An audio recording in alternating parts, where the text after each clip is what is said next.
time now for everybody's favorite guessing game, What's My Line? Remington Rand. Makers of the Remington, the world's #1 electric shaver, present What's My Line?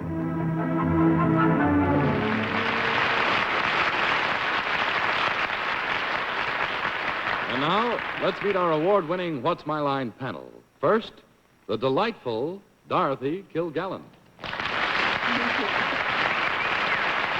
And on my left, the darling Steve Allen. I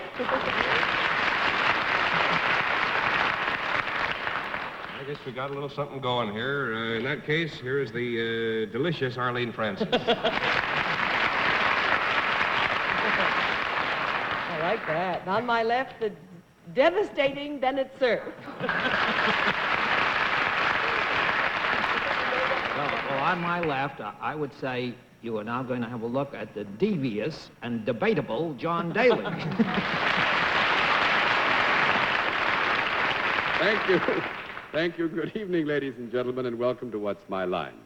Once again tonight, my friends in the panel are going to be introduced to some people who've come to visit us and brought with them some very interesting occupations. It is our hope that the occupations will prove difficult for the panel and our guests will carry home some prizes. We'll also have a famous guest challenger before the panel a bit later in the program, but it's time for those experts now to meet our first challenger whose job has to be spotted. So would you sign in, please, sir?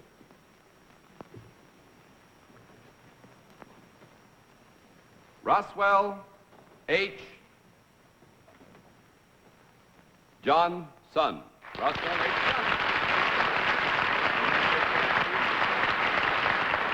Well, Mr. Johnson, would you tell us first of all where you're from? Los Angeles. Los Angeles, California. Yeah. Well, that's must say you've come a very long way. Yes, I did. Well, we got 4 people over there who've come a very long way. They're devastating and delicious and all sorts of stuff. Will you go over and see all that stuff tonight? Hello, Mr. Johnson. Good. Hello, Mr. Johnson. Let's give Mr. Johnson a D, too. He can be devil-may-care. All right, Mr. Johnson, will you come over here now, please, sir, and sit down next to me? And I think perhaps you may know that at this point the panel gets 1 free guess. And we always begin the free guesses with Miss Kilgallen. I think he's an astronomer. An astronomer, Mr. Allen. No, I rather think he has something to do with the stars. Miss Francis. I think he makes children's shoes. Mr. Cerf. I think Mr. Johnson is playwright George Kaufman's youngest son. No, I'm afraid not. We'll let our viewers at home have a further look at Mr. Roswell Johnson. At the same time, we'll tell them what his line is.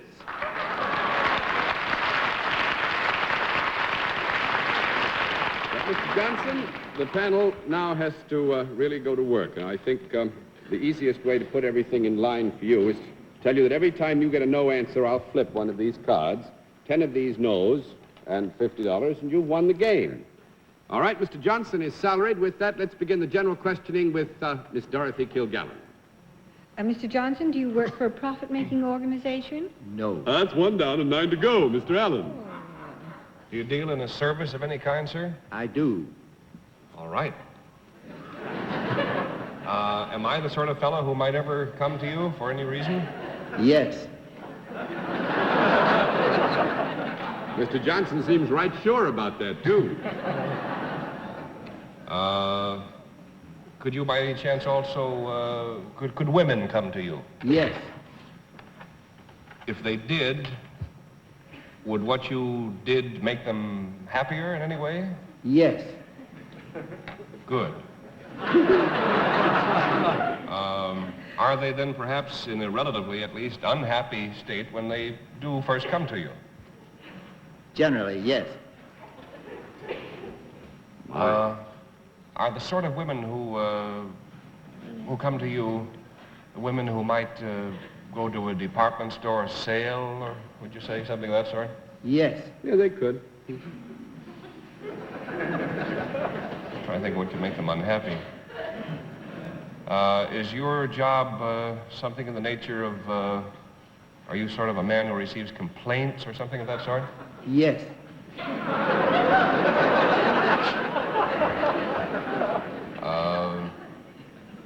Do women ever come to you to return something or to replace it? To return something or replace it? Yes.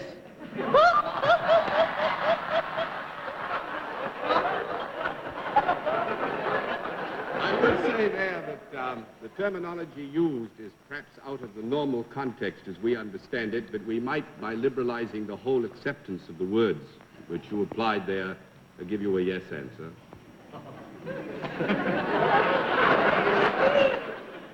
I'll tell you one thing, I never got so many yeses and had so little idea of what I was talking about. Just to try a whole new tack, is there any product involved in what you do? No. That makes it 2 down and 8 to go, Miss Francis. You knew that. You just wanted to get off. I want to make sure. Would you say that your job is for a government of any kind? No. That would make it 3 down and 7 to go, Mr. Cerf. Mr. Johnson, do you have anything at all to do with with divorcing people? No. You sure? Man knows what he's doing. 4 down and 6 to go, Miss Kilgallen. Would you have anything to do with matrimony at all, Yes. in any of its phases? It has phases. John, don't you know? The answer is yes. And you work for a non-profit making organization. Yes. Do people consult you? No. Well, now, wait a minute. Got to have a conference. Oh. Mr. Johnson thought you said insult.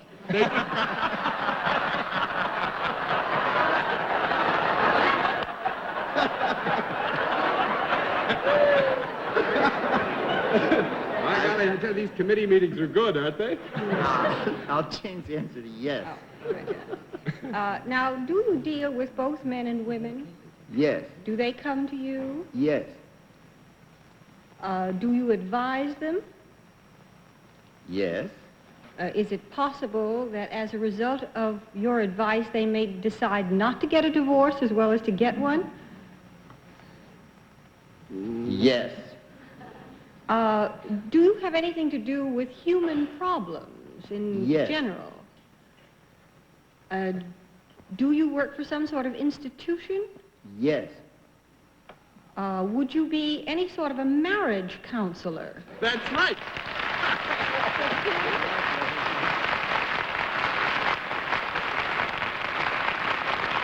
Actually, Dr. Johnson, Ph.D., is with the American Institution for Family Relations. What It makes is a people marriage Why do counselor. they have to be unhappy when they come to it? That's what threw us off about it. Well, actually, I think we can presume that if they're going to come and consult about the progress of their connubial bliss, that something has to be a little bit awry, no? Might just be a little dumb. Well, we talked about this before, and we felt that they would have to be a little bit off-center and therefore a bit unhappy if they were going to come and see Dr. Johnson. But you did very well. Like Dr. Johnson said, I didn't last very long, but we hope you lasted long enough to have enjoyed the visit all the way from California. Nice to have had you with us, sir. Good night. Good to see you. All right, now let's see what the panel can do with a second challenge. Would you sign in, please, sir? Bruce Stout.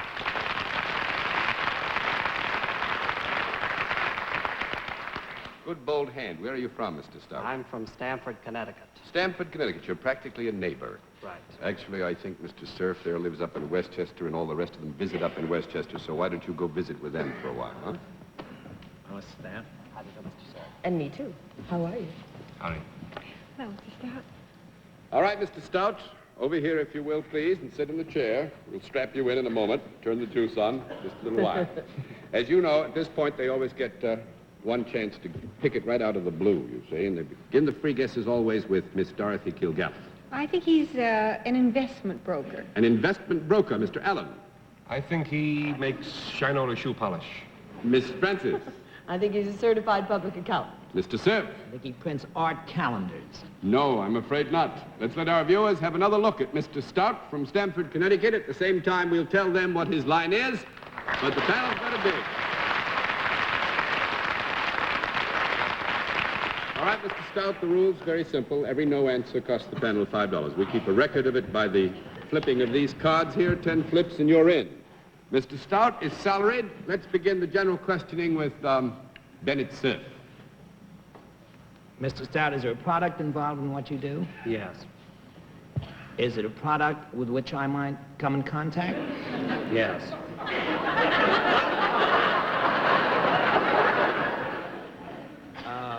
Would this product ever conceivably be used by women?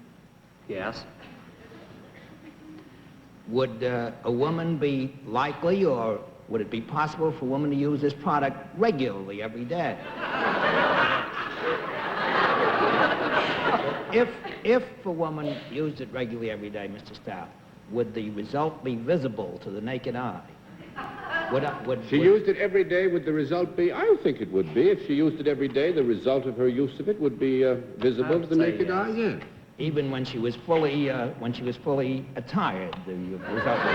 If she used it every day and was fully attired, the result of her use of it would be visible to the naked eye, yes. Well,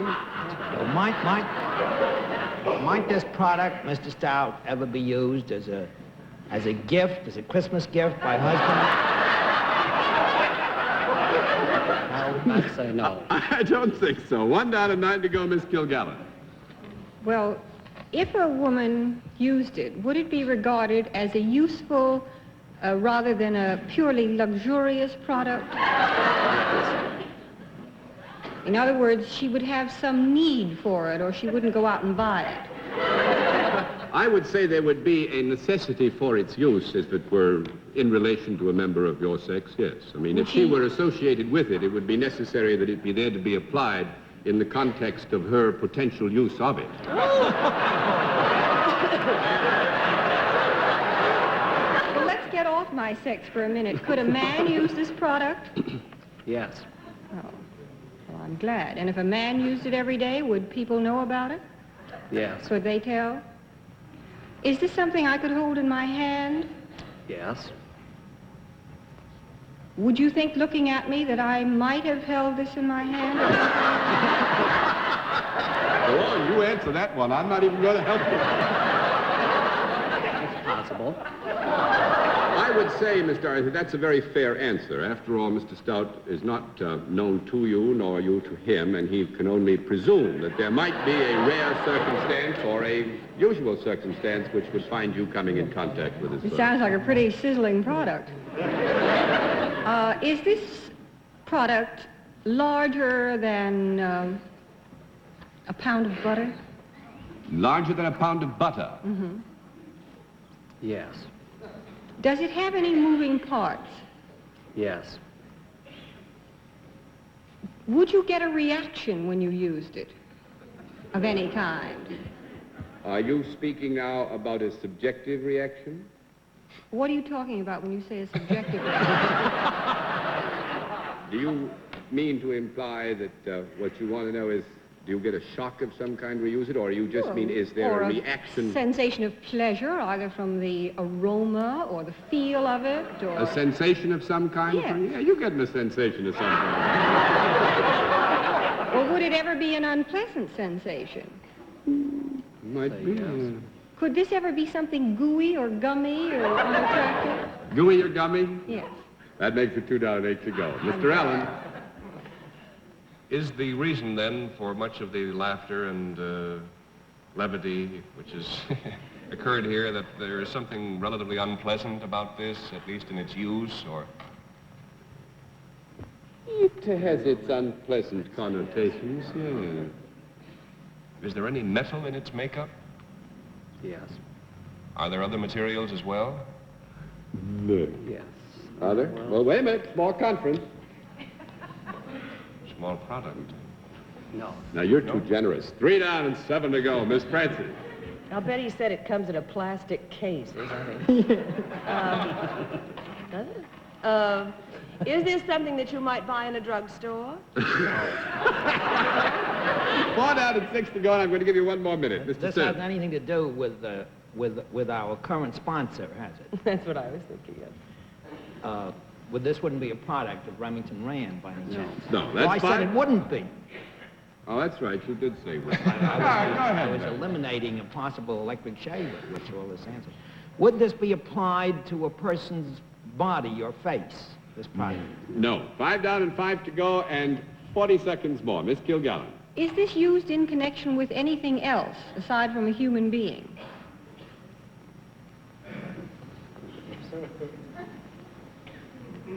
I wouldn't think so, no. No, I think we'll flip the card. Actually, I'm afraid you're not even on the track, so why don't I flip the others, Steve, and save you from asking the question. This is going to hurt you, kids. Mr. Stout makes prison locks. He's with the Yale Lock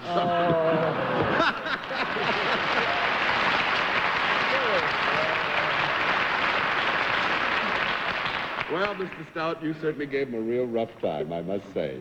And you got the full prize by default. Very interesting. Well, thank you. Mr. Daly, before I leave, on behalf of Yale and Town, I'd like to leave for you and the members of the panel each a gold key, which does not fit a prison lock. Oh, thank you very much, sir. I hope you had a lot of fun. It was nice to have you with us. Now, that's real nice. We can get our own locks and our own prisons and just move in and out of them. And now we come to the special feature of our program, the appearance of our mystery celebrity. The panel is all blindfolded because they would recognize our guest immediately, and the blindfolds are all in place, panel? Yes, John. That's good. Will you come in, mystery challenger, and sign in, please?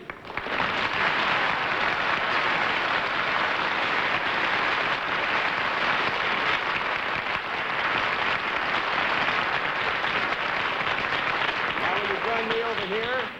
Thank you. Now, panel, as you know, in the case of our mystery celebrity, we dispense with all of the usual preliminary questions, get right down to the general questioning, which we will begin with Steve Allen. May I assume that you are not Rudolph Halley? May Mr. Allen assume that you are not Rudolph Halley? Uh-huh. Good. That's a local joke. It was announced in some of the papers that Mr. Halley would be our guest tonight. Are you in show business? Uh-huh. Uh-huh. Are you what we might loosely or even tightly refer to as the romantic type? Uh-huh. Are you over 21? Uh-huh. Uh-huh. Are you over 22? Let me see. Do you owe any part of your success thus far to humility? The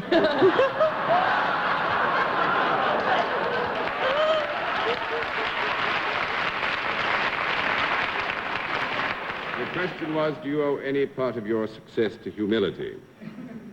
The answer would be yes. Are you known chiefly for your work in motion pictures? That's 1 down and 9 to go, Miss Francis. But you are a performer. Uh-huh. Are you known for your position in the theater? Position in the theater? Are you a theater personality? Yes, I would say that our guest is a theater personality. Are you, have you ever appeared in nightclubs? Uh-huh. Would you do something besides act then, like dance or sing or play a musical instrument? Uh-uh. No? Just a moment. What? They're discussing this? Is everybody still with us? Yeah, we're still with you. I'm trying to help you, gal. You get a yes. Oh, good. Yeah. Then I have to decide whether it's dancing, singing, or musical instrument. Yeah. Uh-huh. Do you sing? Uh-huh. Is that what you're best known for? Another conference? No conference. Yeah. Yes? Uh-huh. Would you be considered something that would make the Bobby Sox swoon? Bobby Soxers have been known to swoon, yeah. Would you be a very romantic type of singer? I would say this. I have to more or less move in here because this is an embarrassing question for our guest to answer. But I have it on the best of authority from your sex that he creates romantic atmosphere when he sings. Well, say. He doesn't want to talk about it himself? Well, he's a modest one then. Have you appeared in television? Uh-huh. Do you have a show of your own? Uh-huh. Would you be considered a popular singer, a singer of popular songs? Uh-huh. Oh. No, I think the emphasis would be elsewhere, right? 2 down and 8 to go, Mr. Cerf. Oh. Oh, that's quite a The surprise. emphasis is elsewhere, and you know where it is. I have to readjust all my thoughts now. You're the wheels turn. Is the emphasis then more on classical and standard selections than on popular music? Well, if it isn't popular, it must be... Well, actually, we don't want to mislead you. There is some emphasis in both areas, but I think taking the whole picture that the emphasis would be on classical. Yes. Have you ever appeared at Carnegie Hall? Uh-huh. When you appeared at Carnegie Hall, were you one of the featured people on the building outside the theater? Uh-huh. I don't know where that leaves me. Do you play a musical instrument? Uh-uh. You don't. Means no. That's 3 down and 7 to go. We have about 3.5 minutes to go. Miss Kilgallen. Well, could I take about 2 to readjust my thinking? Yeah, go ahead and readjust. You say you've never been in motion pictures? No, it was not said never been. It was an issue of where the emphasis might have been. Oh. Principal activity. You mean I'm going to get a no if I try to establish it? No, we don't give you a no unless we can help it. Well, have you ever appeared in a motion picture? Have you ever appeared in a motion picture? Uh-huh. Is that a yes? Means yes. Mhm. Oh. Did you sing in the motion picture? Uh-huh. You said that you play nightclubs. Has played nightclub, yeah. Have you ever played presentation houses? Have you ever played a presentation house? This appears to be a house in which they show movies and then they have entertainment too. Uh-uh. That's a no. That's 4 down and 6 to go. Mr. Allen. My goodness, were you born anywhere else but the United States? Uh-huh. Has it been established he has his own television show? Yes. Oh, dear. Oh, no, it's been established he's not been on television. There's been no Excuse call me, John. for a conference. I'm so sorry, I've lost please. my head. I've lost my head. Daly knows something. Are you over 31? Uh-huh. Careful, Steve. I'll take a stab in the dark, because that's how it looks in here. Are you Ezio Pinza? Ezio Pinza is right.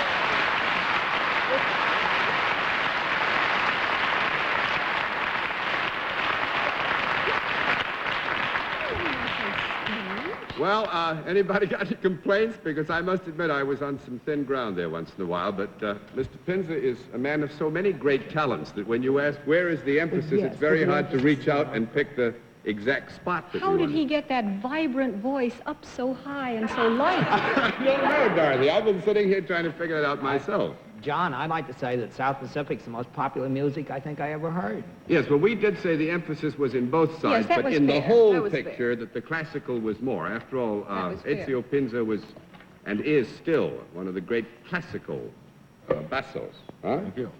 Could we have a little of it while we're waiting?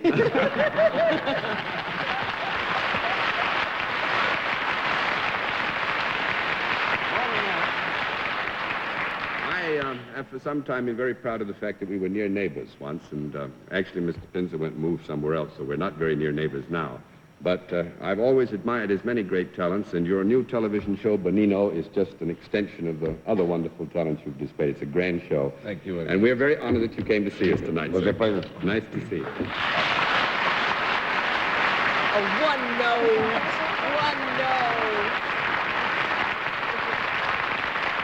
And now, until next week, this is John Daly saying good night, Dorothy. Good night, Steve. Good night, Arlene. Good night, devastating.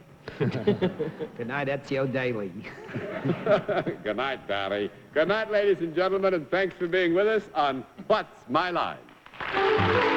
Whether you're a mommy or a mammy or a grandma they call Grammy, this Mother's Day, make it a whammy. Can you hear me now? Watch the Press Your Luck Mother's Day Whammy-thon. 7 straight hours of free spins and big wins. It's like a family reunion. Hosted by every mother's favorite son, Todd Newton. We'll be waiting for you. Watch the Press Your Luck Mother's Day Whammy-thon Sunday morning starting at 9/8 Central only on GSN.